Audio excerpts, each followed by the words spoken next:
And welcome back, everybody, to an episode of Yay or Nay with Ricky K, episode number 3. Happy to be back with you once again here on a fine Monday evening, reacting to another great weekend in sports. And of course, we will also look ahead to next weekend, which I think next weekend, and we'll get into it a little bit later, this weekend coming up is probably one of the greatest sporting weekends we're going to have in a long time. We got a lot to react to. Of course, week 3 in the NFL this week. College football results were in the last week of the baseball season.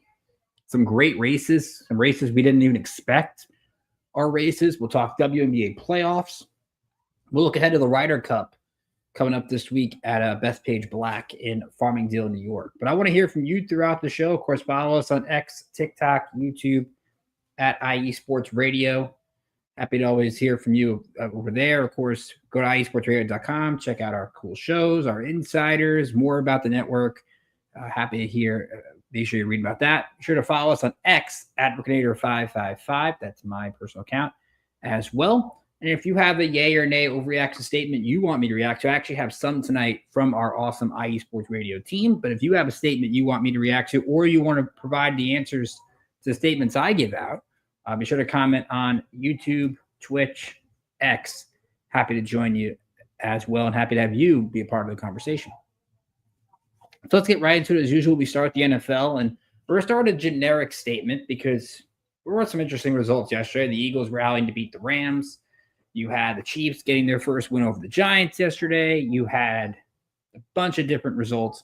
But after week 2, because tonight doesn't really matter in terms of the Lions and the Ravens are both 1-1, so this statement doesn't really affect it that much. So after week 2, week 3, I should say, we have 6 unbeaten teams and 6 winless teams. So 6 3-0s, there's 6 0-3s, which makes up about a third of the league essentially. So yay or nay, we will have an unbeaten team before the last winless team wins. So if you're confused by that statement, basically all the unbeaten teams are going to lose before the winless team picks up a win.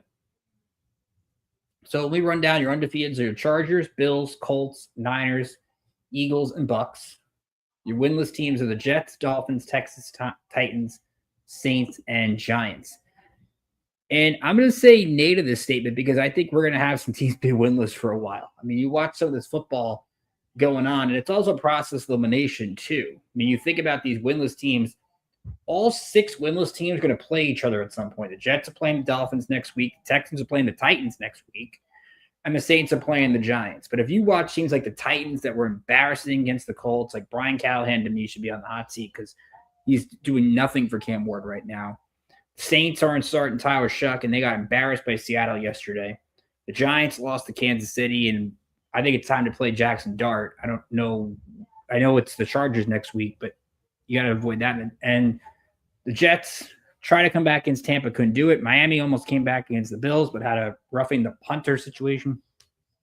But I think it's easier in the NFL to have teams lose when they're defeated as opposed to winless teams win. I know Cleveland upset Green Bay yesterday, but the Browns actually, I think, have a pretty good defense. You look at these undefeated teams, the Eagles and Bucks are going to play each other next week, so somebody's going to lose.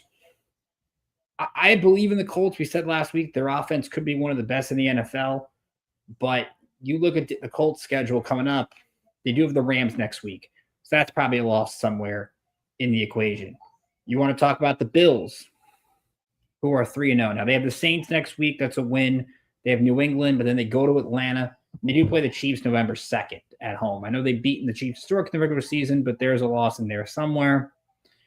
Chargers, we mentioned they have the Giants coming up next week. That's probably win. But they do have the Commanders the following week. And the Colts will play the Chargers actually on October 19th. So you might have those teams kind of beating each other up. So I will say we will have the unbeaten teams will lose before the winless teams win. And Ralph is in the house. Happy to have Ralph aboard tonight, our Philly insider, or not Philly insider, Pittsburgh insider, Med insider. He does a lot of cool stuff here on the show. Our NFL game that we're going to dive into is Chargers. They kicked a last-second field goal to knock off the Broncos 23-20. And you got to give the Chargers credit. I mean, this is a team that has won all their first 3 games, all in the division. So you're talking about basically feeling like you're 6-0 at this point because you already have the head-to-head in all 3 teams. And what is a competitive AFC West? You feel for the Broncos, who have now lost back-to-back weeks on a last-second field goal. But I think Denver will be fine. But this statement isn't about the Broncos. It's yay or nay, Justin Herbert is the best quarterback in the AFC. I'm going to say nay to this, but I'm going to give some love to Justin Herbert. For those who know me off the podcast, I've kind of made my comments on Justin Herbert that I think he's coming into the year. I thought he was one of the more overrated quarterbacks in the league because we talk about Herbert all the time and how he's up there with the league's elite, but he never had the playoff wins to show for it, never had the big game results to show for it. And you look at yesterday against Denver, coupled with the game in Brazil against the Chiefs, Jim Harbaugh is allowing Justin Herbert to throw the ball more downfield. You've seen an evolution of a Greg Roman offense. And we think Greg Roman offense, we think San Francisco and running the football. We think Lamar Jackson and running the football. You don't really see that with the Chargers. You're seeing more of an effort by Justin Herbert to push the ball downfield. And he's got the weapons to do it with Ladd McConkey, Quentin Johnson. You've got Gadsden we saw yesterday, the tight end, get a little more love into the passing game. Marion Hampton, of course, finally got to break out in the second half. Unfortunately, because of the Najee Harris torn Achilles injury, that's a big loss for the Chargers. But I loved how Herbert kind of willed the team back yesterday. And what helps is having a guy like Keenan Allen. Chargers brought him back. He's got a touchdown in all 3 games. Kind of disappeared in Chicago, but you're clearly seeing the upgrade from a Caleb Williams and Matt Eberflus game into a Justin Herbert, Jim Harbaugh thing for Keenan Allen. It's kind of revitalized him that he's back with the Chargers. And yesterday, Herbert won that game with his arm. He only ran the ball twice. Like, we're so used to Justin Herbert making plays with his legs. Yesterday, he was making plays with his legs to extend opportunities to pass rather than taking the run game. And you look at the Chargers as a whole, they were 8 for 17 on third down, and 17 of the 29 first downs in the game came via the pass. So Herbert was able to use his arm to get those first downs. I also got to love what the Chargers defense is doing. Denver only had 8 first downs in the entire game. They had 9 technically, but 1 was by a penalty. So the Chargers defense, when you look at Derwin James and you look at this team even without Khalil Mack, they did a really good job defensively yesterday. So the Chargers may be right now, I think them and Buffalo are probably 1-2 in the AFC. I know Indy is right there as well. You have to give the Colts their credit. And Baltimore, I think, is there as well. But Justin Herbert, while he may not be the best quarterback, it's probably Josh Allen. I think Herbert has definitely put himself in that top 3 conversation with him and Allen and Lamar. I think Mahomes kind of drops off because we kind of see Mahomes, when you take away his weapons and he's relying on Tyquan Thornton and Juju Smith-Schuster, he kind of becomes human a little bit in a sense. The biggest surprise of yesterday, I thought, was the Vikings routing the Bengals. And I think the Bengals kind of felt a little bit deflated after the Joe Burrow injury. I still believe Jake Browning can do it. We talked about it last week, but that was a rough one for the Bengals. But for the Vikings, Carson Wentz, he had a decent game, 14 of 20, 173, 2 touchdowns. Did get sacked 3 times. So yay or nay, the Vikings are better off with Wentz than J.J. McCarthy.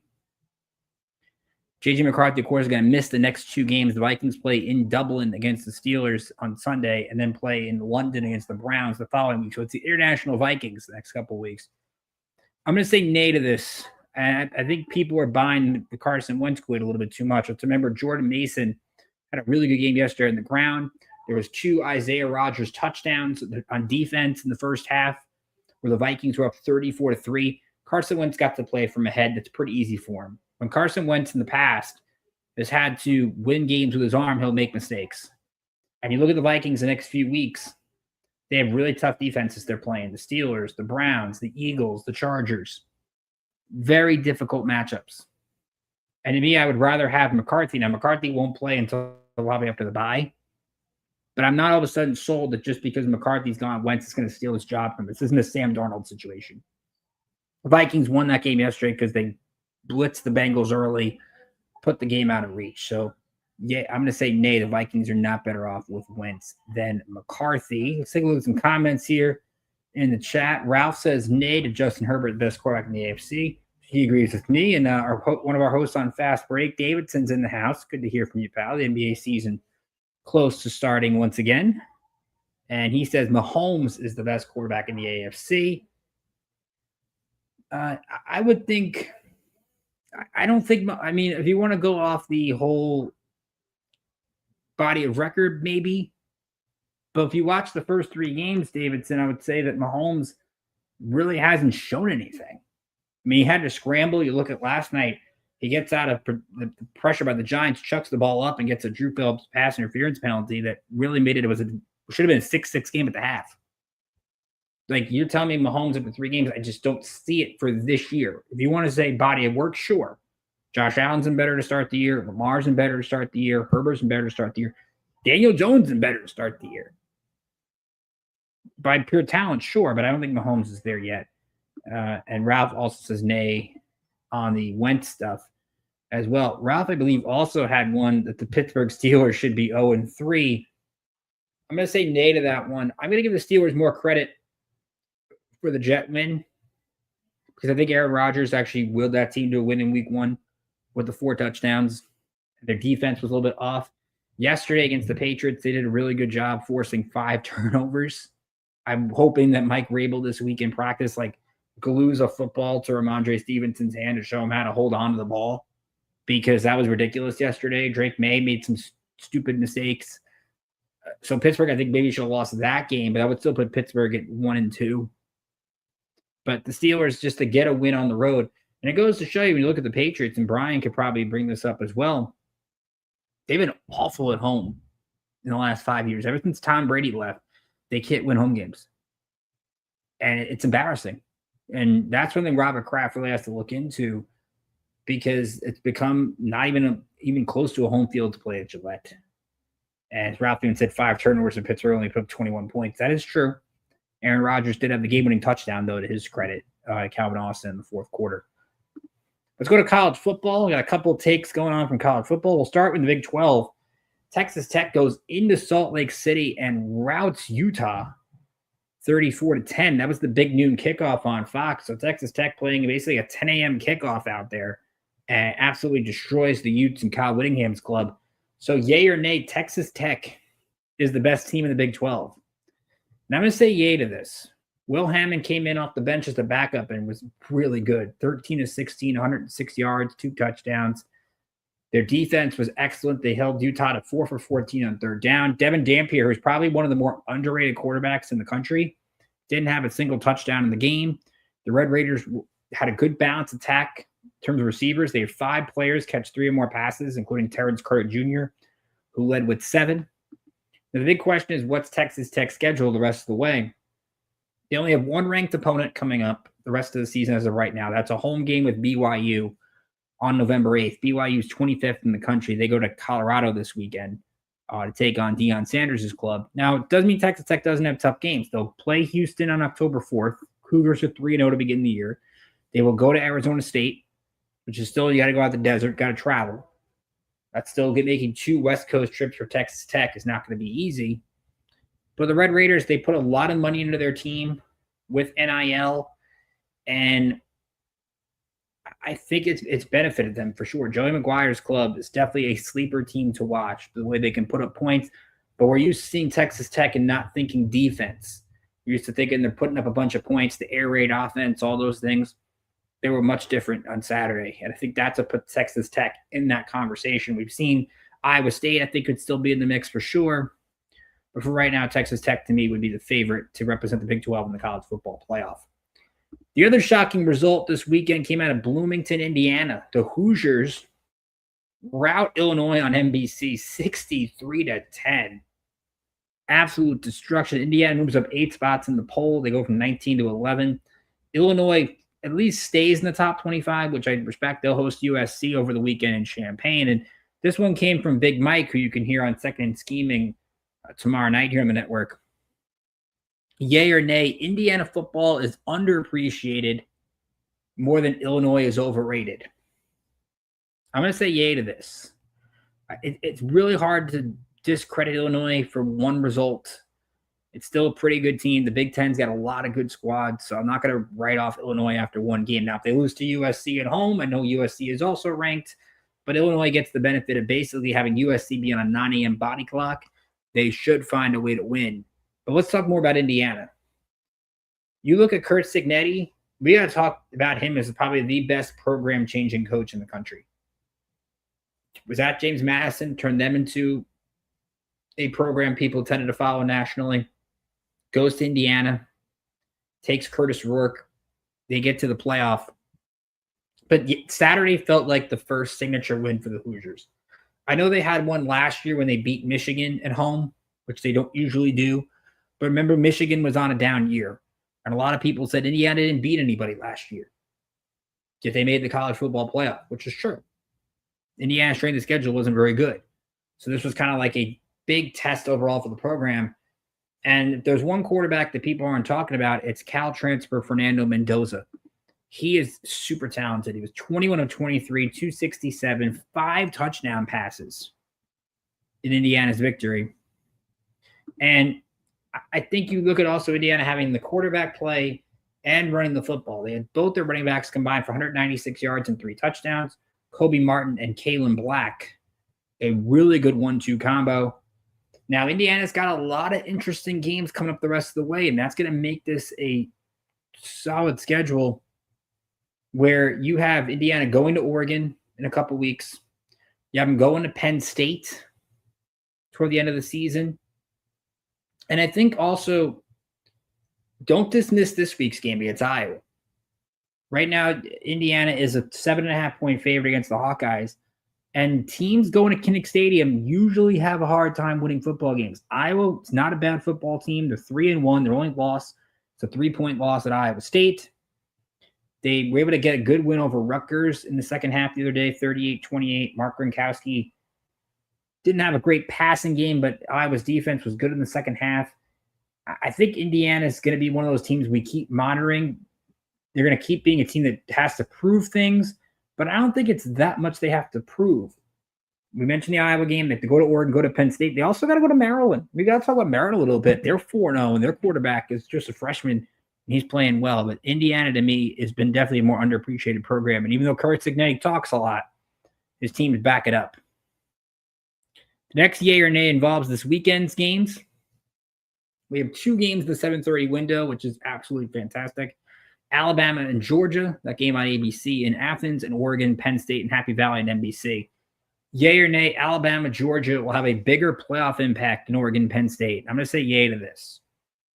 I know Oregon, Penn State is a huge game, but I think both teams are going to probably make the playoff anyway, regardless of what happens. You look at Oregon, they host Indiana at home. They do have to go to Iowa, but Oregon doesn't play Ohio State. They will host USC later in the year. They do have to go to Iowa, but really after the Penn State game, you might say Indiana is their toughest test. So got to think Oregon gets out of that with 1 or 2 losses. You look at Penn State. Penn State has a game at Iowa, but also goes to Ohio State, hosts Indiana, and then after that, really not a lot of tough games. They do host Nebraska later in the year. We saw Nebraska lose to Michigan. Still, Matt Rule's looking for that first big win in his tenure. The difference is when you look at Alabama, Georgia, Alabama needs a win. If Alabama doesn't win this game and Alabama gets 2 losses, and against Florida State and Georgia, we're still looking for that first signature win for Alabama and trying a way to get Kalen DeBoer, maybe something to get him off the hot seat, is to get a win. Because you look at Alabama's schedule after this week, if they have 2 losses, they still host Vanderbilt, they still host Tennessee, they still host LSU, they still host Oklahoma. I don't know where Alabama's season goes if they lose this game. Georgia has a little bit more wiggle room. I'm interested to see this game from Georgia's perspective because I think Gunnar Stockton could really put himself in the Heisman race he has a dominant performance. We still don't really know who the Heisman favorite is a month into the year. John Mateer probably is from Oklahoma. But Gunnar Stockton played great against Tennessee in that overtime win in Knoxville on a national stage. He plays well again. You look at Georgia's schedule, their toughest games after this week, home against Ole Miss, home against Texas, and then at Georgia Tech. So Georgia, I think, could afford a loss. Alabama can't. And that's why I put this game as a yay or nay. Let's talk about some comments. Brian, of course, in the house. Brian says, yay. It used to be one of those teams automatically won the title from the SEC. A lot tougher in a 12-team playoff, Brian, for sure. But I think Georgia, like I said, has more wiggle room to make the playoff with a loss. Alabama does not. Alabama would already have 2. And again, I think there's 2 or 3 more pitfalls Alabama could probably have. Ty Simpson, though, could put himself more on the national stage with a strong performance here. We had another yay or nay come in from Mike Pat, our DC insider and co-host with me on the Bullpen Bulletin, talk about Florida State. And he said, yay or nay, Florida State is a title contender. I'm going to say yay to this. I believe in Florida State. I believe in Thomas Castellanos. More importantly, I believe in Gus Malzahn. We talked about this a couple weeks ago. I love the fact that Mike Norvell changed coordinators. I know we've had to, but the Seminoles at least revamped their team. They made a statement against Alabama. Now they've blown out the last 2 teams they played, which no surprise. They should have. They played lesser competition. They do play Miami next Saturday at home, which will be a lot of fun. But you wonder, though, about that dreaded trap game. College football is always about trap games. Remember, these are kids. They look ahead a little bit. And Florida State goes to Virginia on a Friday night on ESPN. Virginia, 6.5-point underdogs. You look at the Cavaliers' offense, it's been pretty good. They haven't scored fewer than 30 points in each of their first 4 games.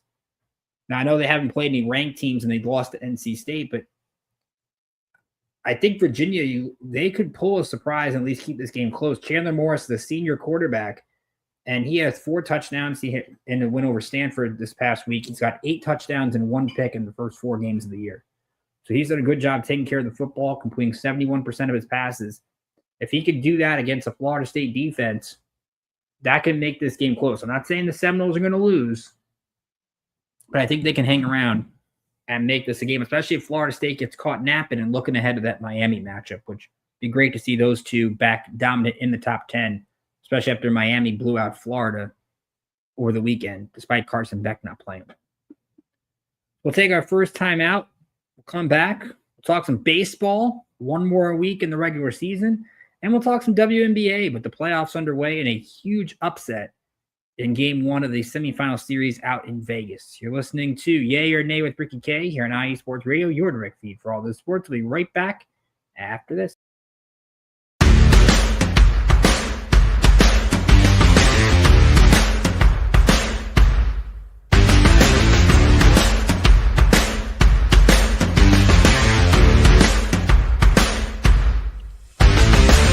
IE Sports Radio fans, this show is brought to you by Planet Jerky Premium Brisket Beef Jerky.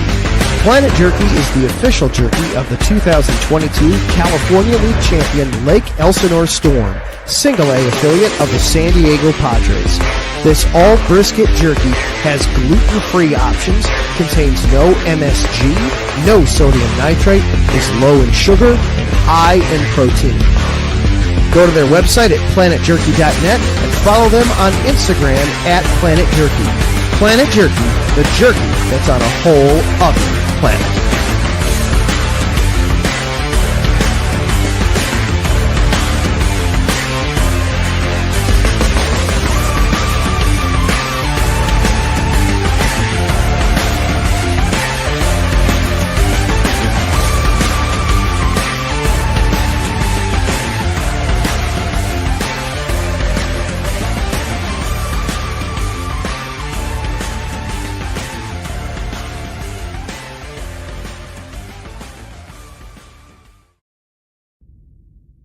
Rise and shine. It's 4 a.m. The stars are still out. The sun is beneath the horizon, but it's time to punch in and go to work. The comfort of your warm-ups turns into the grinding out of your reps as the clinking and the clinking of the plates create a symphony of euphoria. There's no other feeling like it. Earn it, burn it, and take what's yours. IE Sports Radio has proudly partnered with Vital Apparel, a brand that not only fits great, but also promotes and donates to mental health research. Use our code IESR to get 15% off their comfortable and inspiring gym wear and help them on their amazing journey to support mental health. Go hard, take part in your iron therapy, and be strong. Because when your mental health is as strong as you are, there's no telling how far you'll go.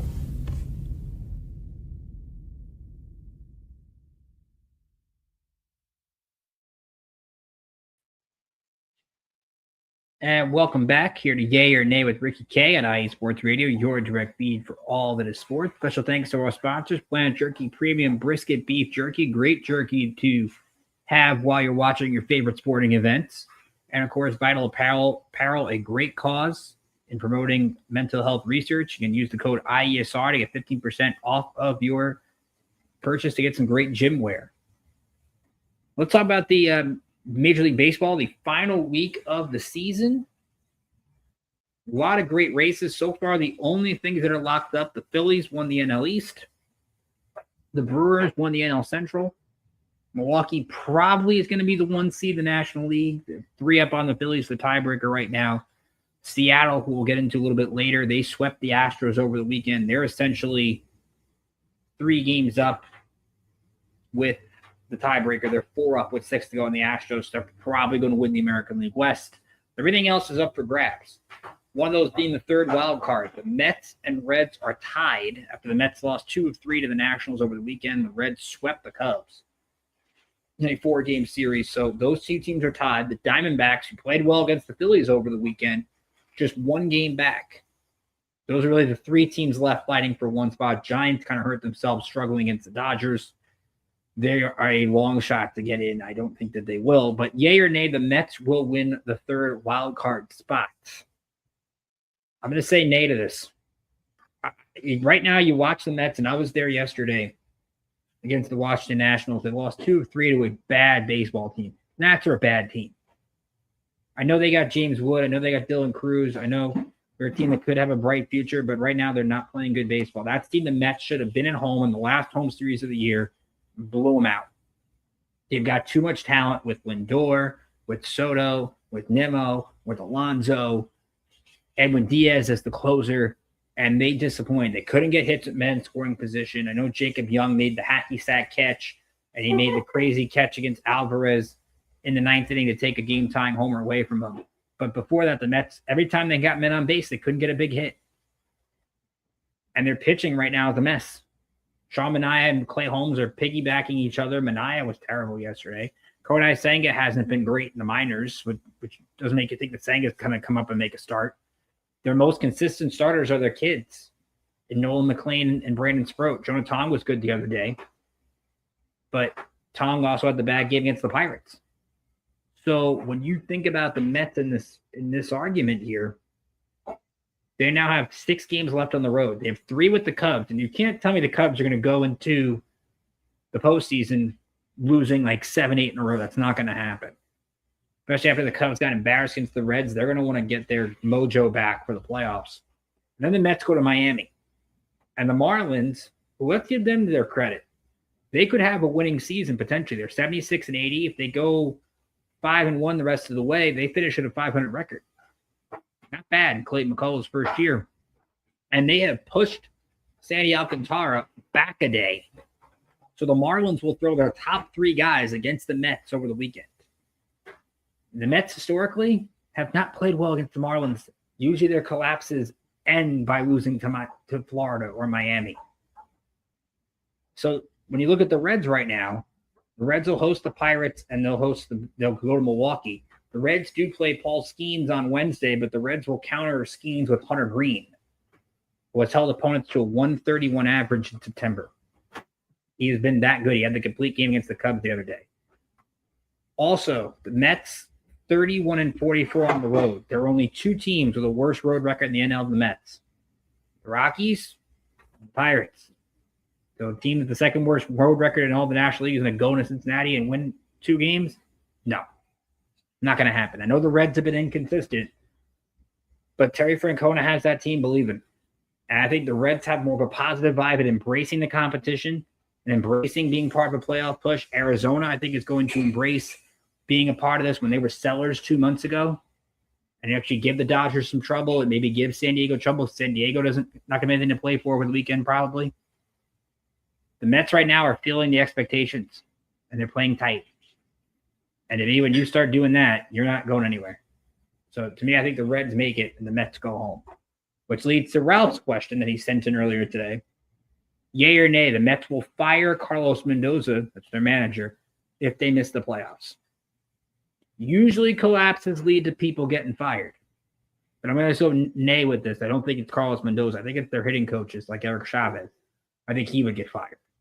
They're not going to get rid of Jeremy Hefner because they like him as a pitching coach and they've seen the Mets' young pitchers develop. I think he would be safe. Mendoza, I think, is safe because if David Stearns gets rid of his guy after year 2, that immediately puts David Stearns on the hot team. Stearns has not had a good year, by the way, as the GM. The guy who was the Met fan and came in and made magic. Well, Milwaukee's kept the magic with his system. Pat Murphy's done an incredible job, and the Brewers have built this sustainable winner that the Mets are trying to build. The Mets haven't built any sustainable winning. Besides Juan Soto, give me one move that David Stearns made this offseason that's worked. There isn't any. These trade deadline moves were a joke. Ryan Helsley has not lived up to the billing. Cedric Mullins has a chance to get DFA'd when the Mets bring up Tyrone Taylor, hopefully in the next couple days in center field. Gregory Soto and Tyler Rogers have been okay, but Stearns didn't address the rotation in the winter, didn't address the rotation at the deadline. There's really not much you could say that if Stearns got rid of Mendoza, then the heat would be on Stearns a lot more. And sometimes in this day and age in baseball, the manager is just the guy that covers up when the GM screws up. That would be the case here. I think Mendoza would get another year, but I think he would be on the hot seat. I just don't think he would get fired. Meanwhile, in the American League, the Detroit Tigers had a 15-game lead in the AL Central back in July. You heard that right. 15 games. It's down to 1. The Guardians had a 10-game win streak snapped yesterday, but they were able to play well and win 3 of 4 Minnesota. The Tigers got swept by the Braves. I know the Braves are playing really well right now, but the Tigers can't get out of their own way. Their bullpen's a mess. And the two teams will play each other in a 3-game series beginning tomorrow night in Cleveland. Tarek Skubal against Kyle Finnegan. Or not Kyle Finnegan, Gavin Williams. Kyle Finnegan's reliever Detroit. So yay or nay, Guardians will complete the Tigers' collapse and win the AL Central. I'm going to say yay. And again, we talk about it with the Mets. The team that usually is riding momentum in September is usually the one that pulls it off. And the big game is going to be tomorrow night. Tarek Skubal, the ace goes. If Skubal can win, maybe it gets Detroit feeling okay. Skubal, though, lost to Cleveland last week at home in Comerica. If the Guardians win with Gavin Williams, who's pitched pretty well this year, 11-5 with a 3 ERA. They've got Tanner Bybee on Wednesday against Jack Flaherty. Got to like Cleveland on that. And Parker Messick got a 2 ERA. Cleveland's got the better pitching. Jose Ramirez is an underrated MVP candidate. So I could win MVP, but he's right there. And I think Cleveland being at home and having that momentum, they'll host Texas to end the year, and Texas is fading super fast. They got swept by the Marlins. Tigers are at Fenway against the Red Sox. And the Red Sox could be playing potentially to try to host that best of 3 in the wild card. So the Red Sox have something to fight for. To me, I could see Detroit maybe backing into the playoffs because the Astros just aren't good. Astros are finally feeling the injuries with Alvarez out and Pena out. But I think Cleveland's going to win this division. I think Detroit, if they do make it, will find themselves having to play a best of 3 in Cleveland. And this would be, if it happens, the biggest collapse in baseball history. And you look at A.J. Hinch, who's known for World Series, but he's also known for scandals.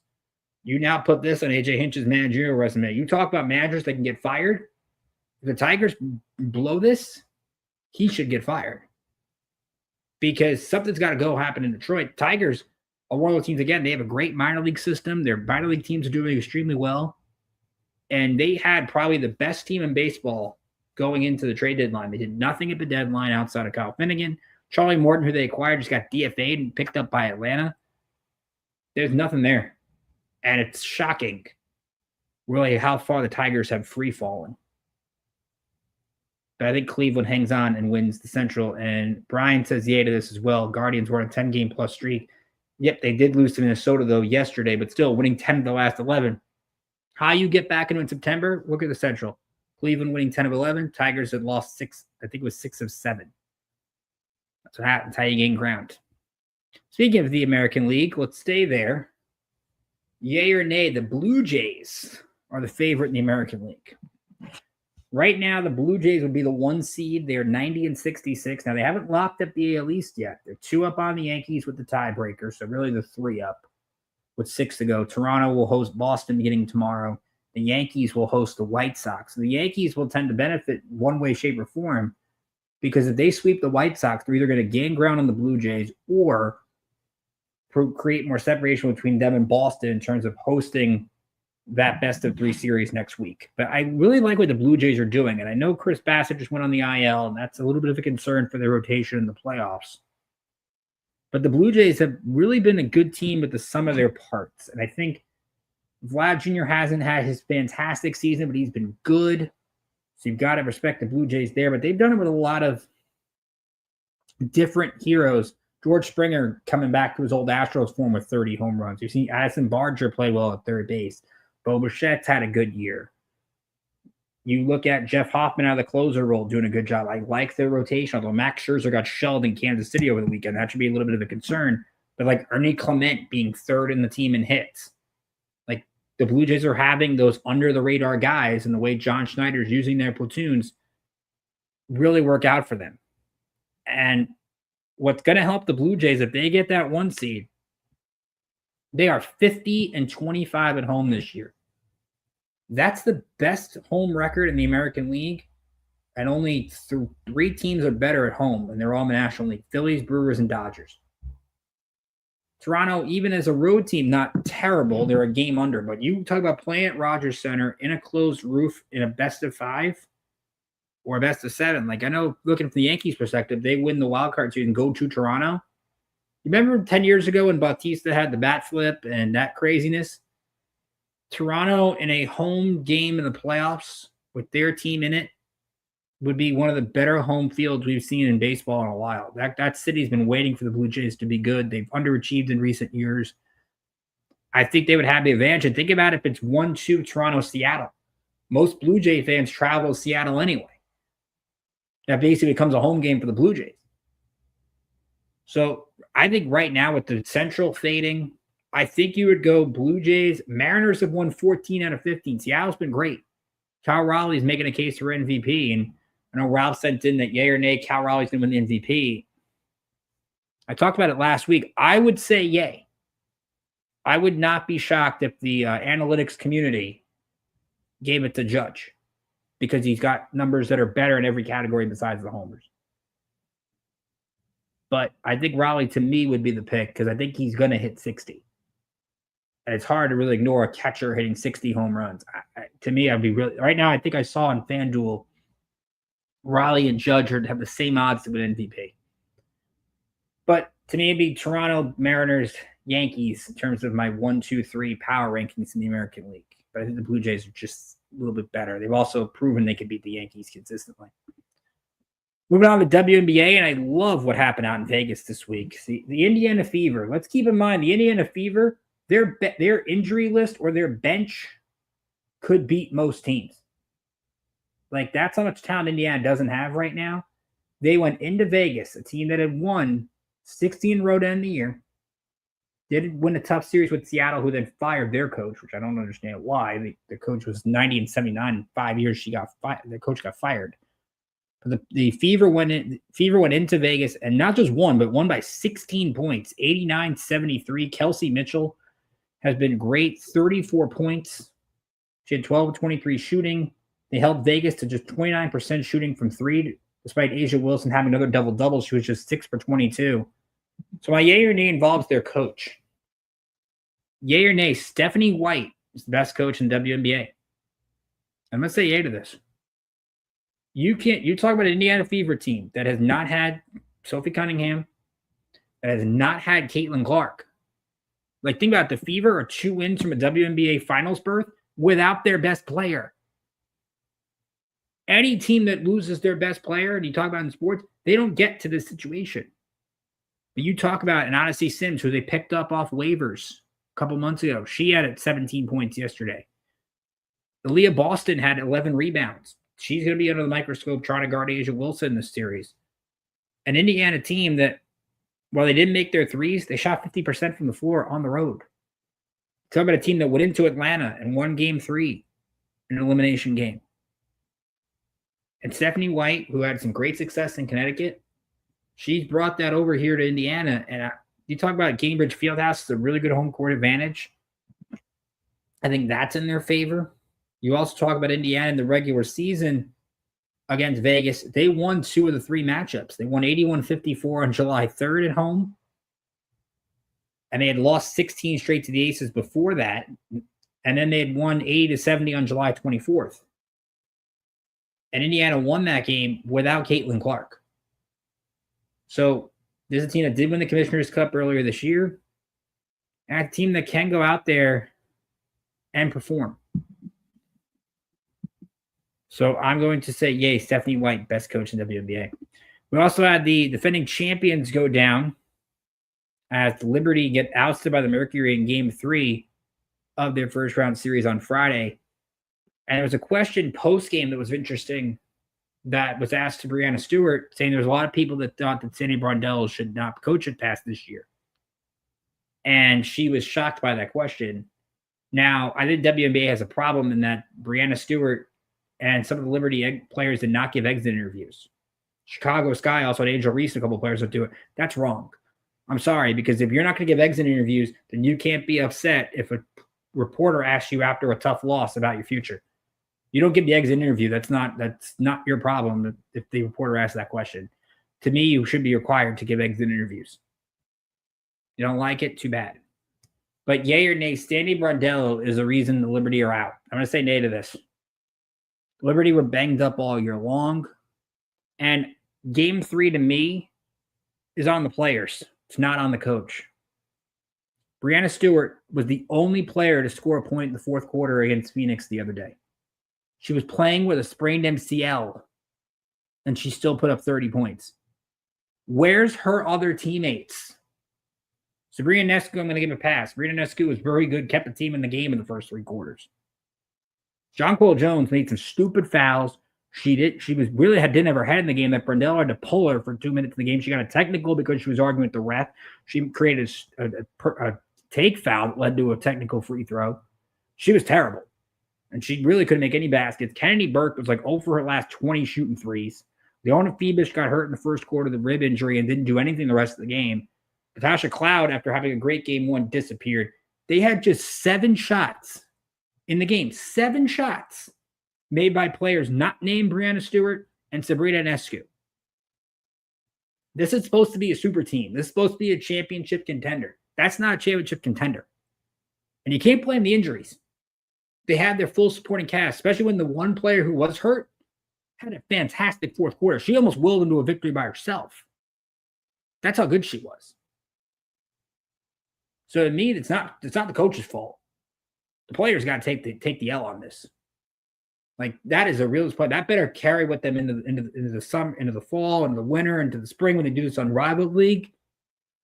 Another reason the players are at fault, but Angelini Hamilton getting hurt in the Unrivaled, not playing the rest of this whole year. That's another thing. So don't blame the coach on this. I know we're used to blaming coaches, especially where I am in New York. They love to blame coaches. This isn't Sandy Brondell's fault. This is a Liberty player's fault. We'll take one more time out. We'll come back. We'll talk Ryder Cup. Talk a little soccer, and we'll look ahead to what I think is the best weekend in sports that we've had in a long time. You're listening to Yay or Nay with Ricky K on IE Sports Radio, your direct feed for all that is sports.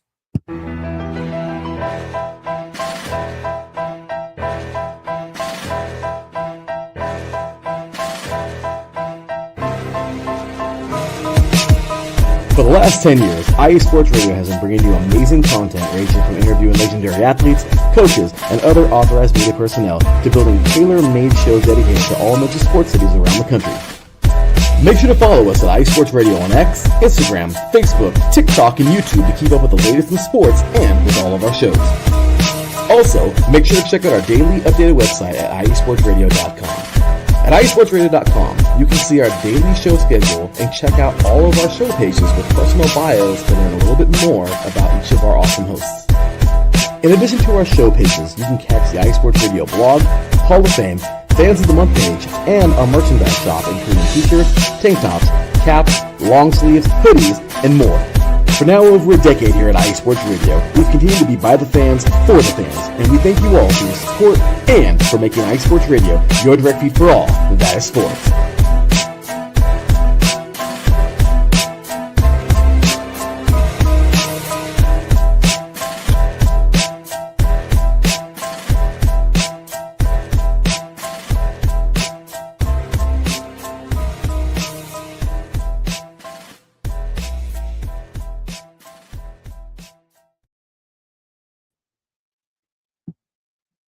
And welcome back to Yay or Nay with Ricky K here at IE Sports Radio, your direct feed for all that is sports. Wrapping up episode number 3. We're doing a little golf. Ryder Cup this week at Bethpage Black. That's out in Farmingdale, New York, and Long Island. Bethpage Black to me is going to be really a great venue for this event because you talk about one of the better public courses in the country. You talk about having the New York fans involved, and anytime you get that, it's some craziness. The Ryder Cup itself is nuts, which leads to this. Yay or nay, a Ryder Cup is a top 5 event in sports. I'm going to say yay. I know I'm going to be home Sunday watching the singles matches because you talk about having some of the best golfers in the world going up against each other in match play for their country or Europe's case, their continent, and trying to win a title. You have the stakes of USA, their captain, Keegan Bradley, who's from the New York area, he's from New England, but he went to St. John's. We used to golf at Bethpage Black. And I know it probably hurt him that he didn't pick himself as on the team as the playing captain because he played so well in the summer. But you talk about a guy in Keegan Bradley who's waited for this event for the last 12 years. Remember, he didn't get picked the last time. And now get an opportunity to be the captain at a course that he loves. He's going to put his heart and soul into this. But you have Luke Donald on the other side for Europe, who was the captain last time they won 2 years ago, trying to be the first captain since the 80s to go back-to-back. Because usually you see these Ryder Cups, they switch captain. But to me, the atmosphere from the fans, it's much different. It's like the opposite of like the Masters. Because if Rory misses a putt, they're going to cheer like crazy that he missed. If he makes it, they're going to boo him. They're going to heckle him. They're going to do all these things. You're going to have like craziness if like Scotty Scheffler makes a putt that wins a hole. Like, I think the atmosphere of this event, if you've never watched a Ryder Cup, go to NBC this weekend and watch some of it. Because to me, you talk about the Super Bowl, you talk about the World Series, you talk about the NCAA tournament, I think is up there. I guess you could throw Olympics in there somewhere, but to me, the Ryder Cup is a top 5 event in sports because there's nothing like match play golf to me as opposed to stroke play, where you're going head to head with a player. You see guys trying to one up each other, and to me, just the atmosphere and how it's so different from a golf event makes this a really special one to watch. Which leads to a yay or nay again. Team USA will win this one. Now, the U.S. has been dominant in terms of ones that are in home soil. The last time it was on home soil, they won 19-9. Now, what leads to some pause, they'll do that again. There's a lot of first-timers on this USA team, whether it's Ben Griffin, who had a great PGA Tour season, J.J. Spawn, who won the U.S. Open, Harris English, Russell Henley, Cam Young. But you still have the Scotty Schefflers. You still have Colin Morikawa. You've got Captain America and Patrick Cantlay, who I'm sure will do something. Will probably wear no hat again and give some controversy like 2 years ago. You still got Bryson, who can hit the hell out of the ball. Justin Thomas is still there. There's still the names you recognize. I think it'll be close because you look at Europe on the other side, and Europe's got Matt Fitzpatrick, who's played well. Tommy Fleetwood coming off of winning the FedEx Cup. Victor Hovland usually has performed well. They've got Rory. John Rahm has usually been great in this event. Justin Rose always seems to be in the majors. He's a strong player in this event and usually makes big putts every now and then. Shane Lowry, he's a guy that doesn't really care if the fans like him or not. He's going to go out there and play well.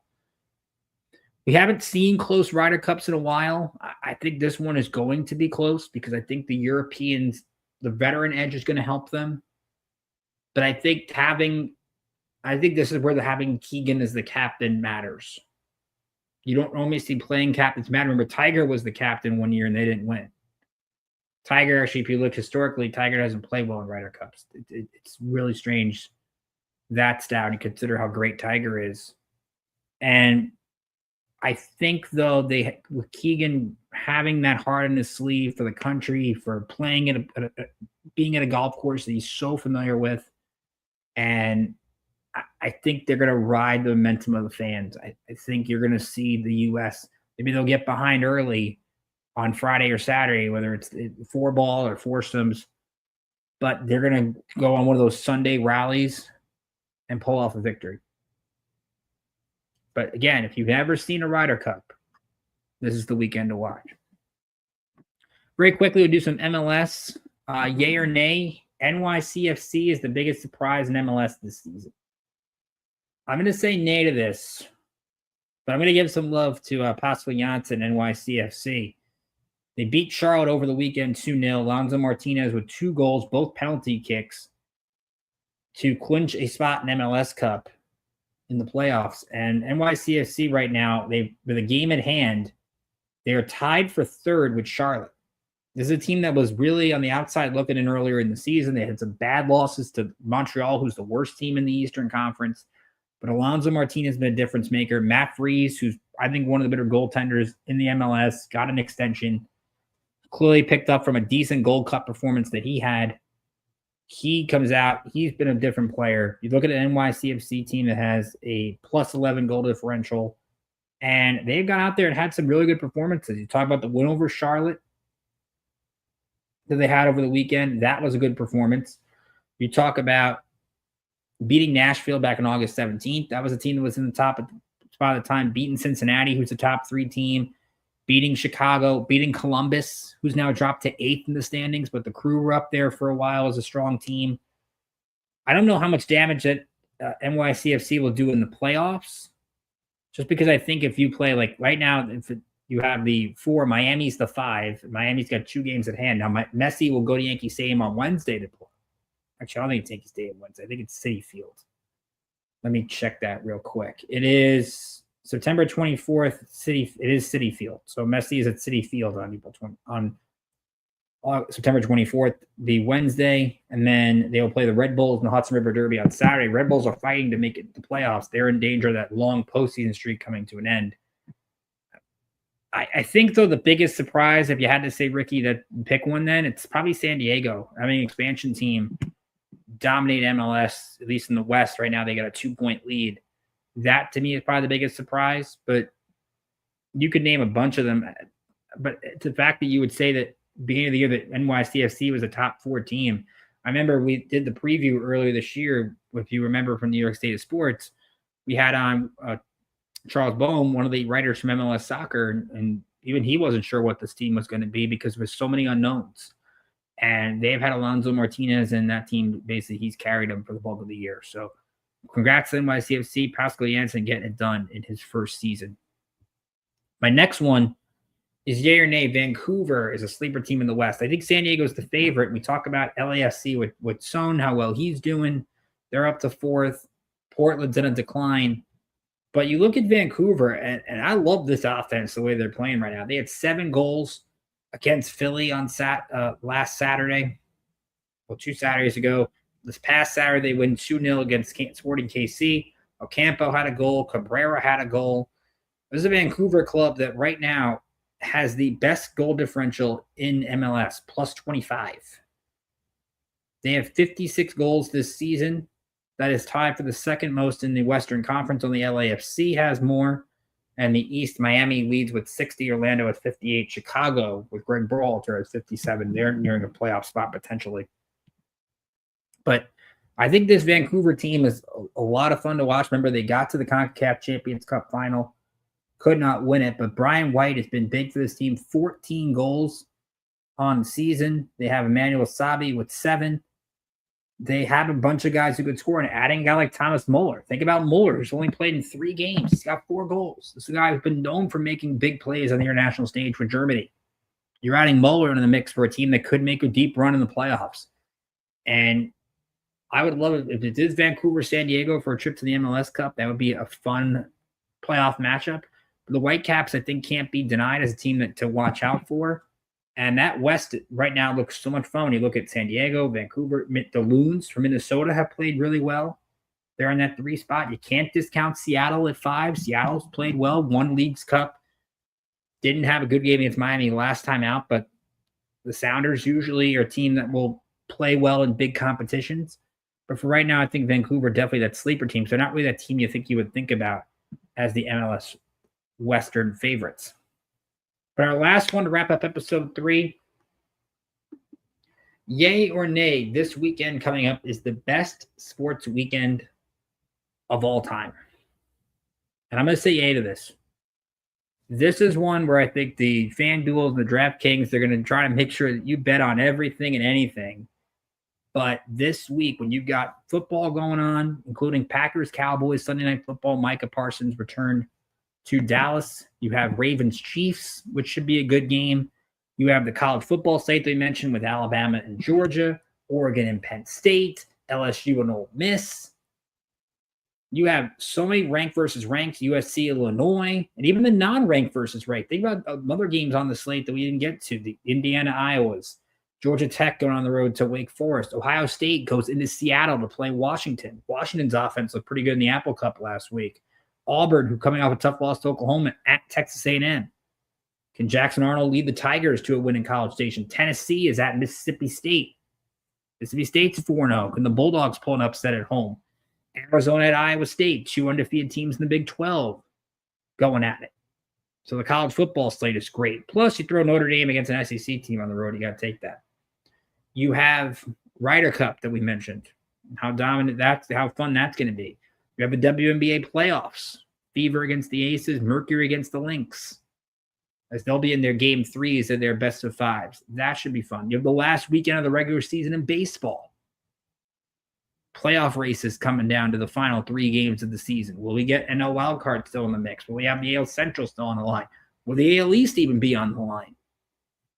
Like, I think we are shocked, especially in baseball, because I remember Mike, Pat, and Alden and I were doing bullpen bulletin a month ago, and we thought that most of these matchups were going to be decided already. We're just looking at seedings for the last week of the year.